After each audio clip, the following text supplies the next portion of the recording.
সেই মুহূর্তেই সেই গাছটা হঠাৎই বড় হয়ে যায়। সুন্দরবন জঙ্গলে বসবাস করত একটা মিষ্টি ছোট্ট শিয়ালছানা। তার নাম ছিল টুম্পা। সে অনেক লক্ষ্মী এবং খুব চতুর। টুম্পার মা রান্নাঘরে রান্না করছিল। ঠিক সেই মুহূর্তে টুম্পা তার মার কাছে গিয়ে বলে, মা মা তুমি কি করছো? এই তো আমার ছোট্ট সোনামণি, আমি রান্না করছি। মা তুমি কি রান্না করছো? এই তো মা, ভাত আর ডাল। মা মা আমার খুব ডিম খেতে ইচ্ছে হচ্ছে, আমাকে ডিম রান্না করে দাও না। আমার খুব মন চাচ্ছে ডিম খেতে, আমি ডিম খাবো। টুম্পা মা, ডিম তো ঘরে নেই, ডিম তো শেষ হয়ে গেছে।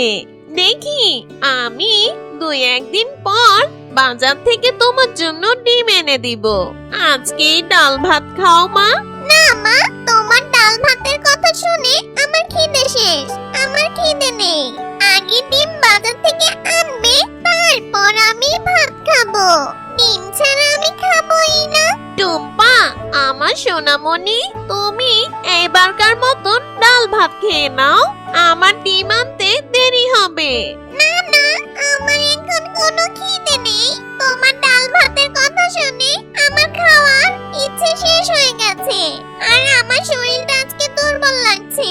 ডিম খেতে পারলে আমার এনার্জি বাড়তো, তাই আমি শুধু ডিম ভাত খাবো, অন্য কিছুই খাবো না আমি। টুম্পা মা, তুমি তো বুঝো, তুমি জিদ করো না। আমরা তো গরিব, ঘরে যখন যেটা থাকবে তা দিয়েই খাবার খেতে হবে। বুঝেছো আমার লক্ষ্মী সোনামণি? না, আমি খাবো না, আমি বাইরে যাচ্ছি। তুমি ওই ডাল ভাত খাও, আমি খাবো না। আমি ডিম ছাড়া খাবার খাবো না, বলে দিলাম। টুম্পা মা, এই দুপুর বেলা বাইরে যাস নে, অল্প কিছু খাবার খেয়ে নে মা। এদিকে আয়, যাস নে মা। টুম্পা মা, আমার কথা শোন। টুম্পা জঙ্গলের রাস্তা দিয়ে হাঁটছে আর মনে মনে ভাবছে, আমি শুধু শুধু মায়ের সাথে রাগ করেছি। আমার মা আমাকে কত ভালোবাসে। মা মনে হয় অনেক কষ্ট পেয়েছে। বাসায় গিয়ে মাকে সরি বলতে হবে। আগে যাই, গিয়ে দেখি জঙ্গলে কোনো ডিম খুঁজে পাই কিনা। হাঁস মুরগি পাখি যে কারো ডিম হলেই হবে। ডিম যে আমার কত পছন্দ। ডিমের কথা মনে হয় জিভে জল চলে এলো। টুম্পা যখন জঙ্গল দিয়ে হাঁটছিল তখন টুম্পা দেখতে পেল একটা গাছের উপরে পাখির বাসা, আর পাখির বাসায় দুটো ডিম আছে। আর টুম্পা সেই ডিম দুটো দেখে বলে, আরে বাহ, এই তো একটা পাখির বাসায় দুটো ডিম দেখা যাচ্ছে, আর বাসায় দেখছি কোনো পাখিও নেই। তাড়াতাড়ি ডিম দুটো নিয়ে জলদি এখান থেকে চলে যেতে হবে।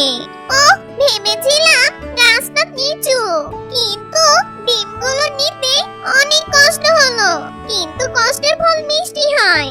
ডিম দুটো তো আমি পেয়ে গেছি। যাক, বেশি দেরি করা ঠিক হবে না। তাড়াতাড়ি ডিম দুটো নিয়ে মায়ের কাছে যাই। ডিম ভাজা আর ডাল দিয়ে ভাত খেতে অনেক মজা লাগবে। পেটে ইঁদুর দৌড়চ্ছে, খিদেতে ভালোই লাগছে না।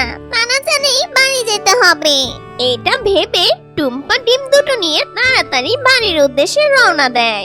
কিছু দূর যেতে না যেতেই হঠাৎই টুম্পা একটা পাথরের সাথে ধাক্কা খেয়ে পড়ে যায়। ঠিক তখনই টুম্পা উঠে বসে দেখে তার হাতের দুটো ডিম ভেঙে যায়। এটা দেখে টুম্পার অনেক মন খারাপ হয়। হাই হাই, এ কি হলো? ডিম দুটো ভেঙে গেল। হাই হাই, আমার ডিম দুটো ভেঙে গেছে গো।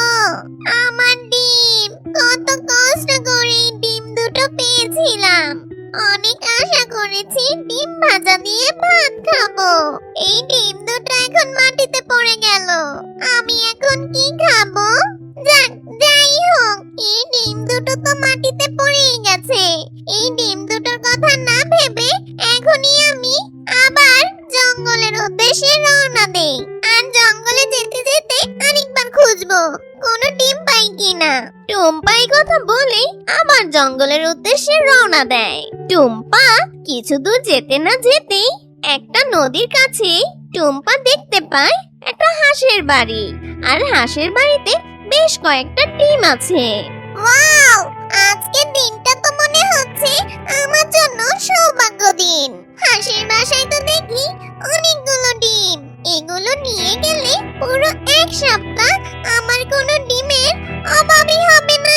কিন্তু দেখতে হবে হাঁসটা আশেপাশে নেই তো।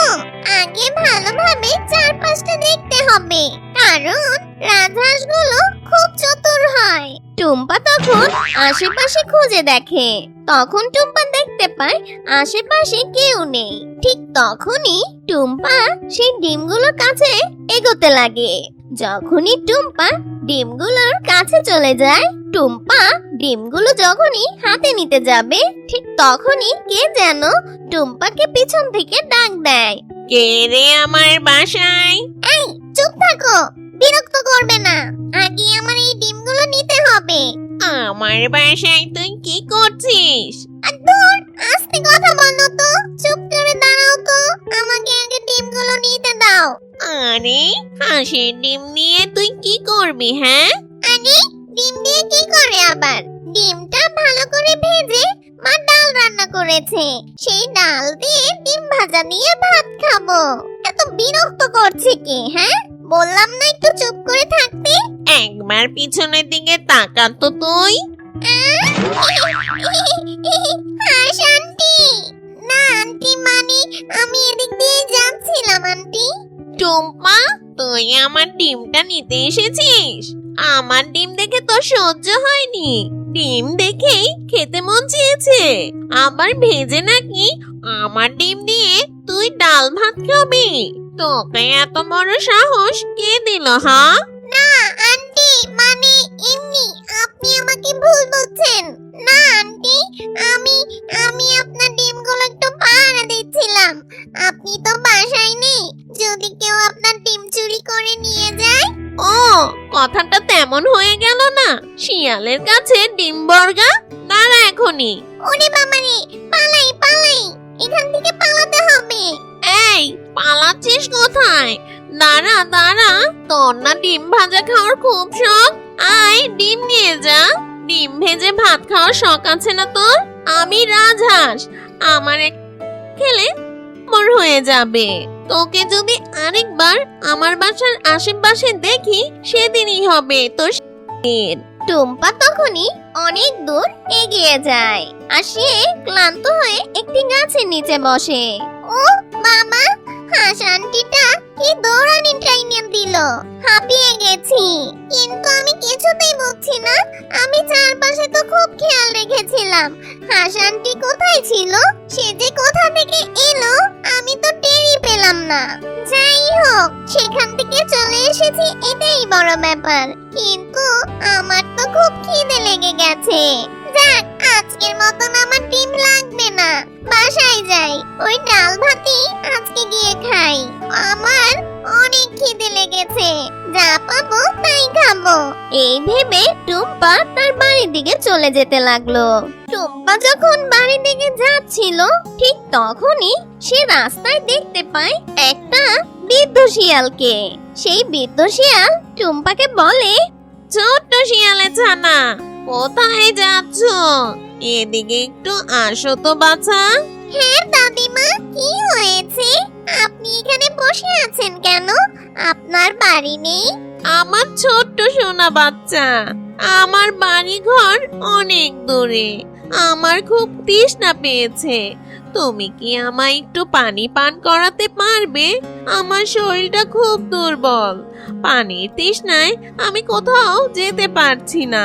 হ্যাঁ দাদিমা, আমি এখনই আপনাকে পানি খাওয়াচ্ছি। এই বলে টুম্পা নদী থেকে কিছু পানি এনে সেই বুড়ো শিয়ালকে দেয়। আর সেই বুড়ো শিয়াল পানি খেয়ে টুম্পাকে বলে, তুমি অনেক লক্ষ্মী ছানা, আমার অনেক উপকার করলে। আমি এখন তোমাকে একটা জিনিস দিতে চাই, তুমি কি নিবে? না দাদিমা, আমার কিচ্ছু লাগবে না, আমি বাড়ি যাই, আমার বেশ খিদে লেগেছে। শোনো দাদু ভাই, শোনো ছোট্ট ছানা, এই গাছটা নিয়ে যাও। আর তোমার বাড়ির উঠোনে এই গাছটা লাগিয়ে দিবে। দাদিমা, এটা কিসের গাছ? এটা একটা জাদুর গাছ। এটা তুমি তোমার বাড়ির উঠোনেই লাগানোর পর যে জিনিস চাবে তাই খেতে পাবে। সত্যি দাদিমা, তুমি সত্যি বলছো? হ্যাঁ, আমি সত্যি বলছি, তুমি এটা নিয়ে যাও। এই বলে টুম্পা সেই গাছটি নিয়ে তার বাড়ি ফিরে আসে আর তার মাকে না জানিয়ে সেই গাছটি তার বাড়ির উঠোনে লাগিয়ে দেয়। আর টুম্পা তখনই তার মাকে ডাকতে শুরু করে, মা, মা, বাইরে এসো, জলদি এসো। কি হয়েছে টুম্পা মা? আমাকে একটা দাদি এই গাছটা দিয়েছে আর বলেছে এটা জাদুর গাছ। আরে মা, জাদুর গাছ বলতে কিছু হয় নাকি? চল এখনই ঘরে যেয়ে কিছু খাবি।